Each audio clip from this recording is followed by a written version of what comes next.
இன்னும் கொஞ்ச நாள் தான், இன்னும் கொஞ்சம் சம்பாதிச்சுட்டு என் சொந்த ஊருக்கு போயிடுவேன்னு சொந்த ஊரில் மனசை வச்சுட்டு வேறு மாநிலத்தில் வேறு நாட்டில் வாழ்ந்துட்டு இருக்கிற கோடி பேரில் நானும் ஒருத்தி.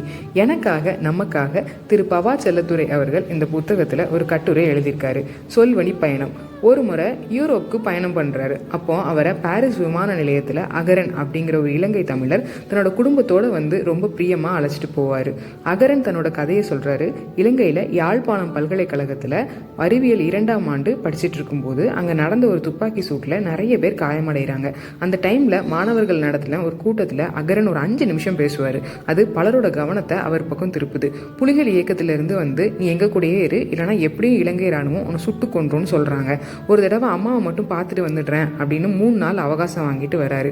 முடிவெடுக்க முடியாமல் போலி பாஸ்போர்ட்டில் மலேசியா போகிறாரு. அங்கே காட்டு வழியாக நடந்து தாய்லாந்து, அங்கேருந்து வியட்நாம், வியட்நாம்லேருந்து சைனா, சைனாலேருந்து யூரோப்புக்கு தப்பிக்க ட்ரை பண்ணும்போது மாட்டிக்கிறாரு. அங்கேருந்து ஆஃபீஸர் பாவம் பார்த்து யூரோப்புக்கு அனுப்பி வைக்கிறாங்க. பவா அவர்கள் அகரனோட வீட்டுக்கு வராங்க. ரொம்ப குட்டி வீடு, மாடியில் இருக்குது. கீழே ஃபுல்லாக ஹோட்டல் பார்னு ஒரே சத்தமாக இருக்குது. இந்த சத்தத்தில் எப்படி இருக்கீங்க அப்படின்னு கேட்டப்ப குண்டுகளும் தோட்டாக்களும் வெடிக்கும் சத்தம் கேட்டு பழகிய காதுகளுக்கு இது என்ன அவ்வளோ கஷ்டமா அப்படின்னு கேட்பாரு. இப்படி எத்தனையோ லட்சம் பேர் விருப்பம் இல்லாமல் இடம் பெயர்ந்துட்டே இருக்க தான் செய்கிறாங்க. அது குடும்ப சூழல், தொழில், வாழ்க்கை மேம்பாடுன்னு ஏதோ ஒரு காரணமாக இருக்கலாம். தீபாவளிக்கு வரேன், பொங்கலுக்கு வரேன் அப்படின்னு சொல்லிட்டு ஏதோ ஒரு இடத்துல வாழ்க்கையை வாழ்ந்துட்டே இருக்கும்.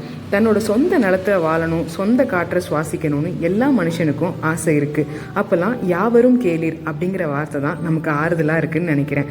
Happy weekend. அடுத்த வாரம் வேறு புத்தகங்களோட பேசலாம். இப்படிக்கு அன்புடன் வாசகி.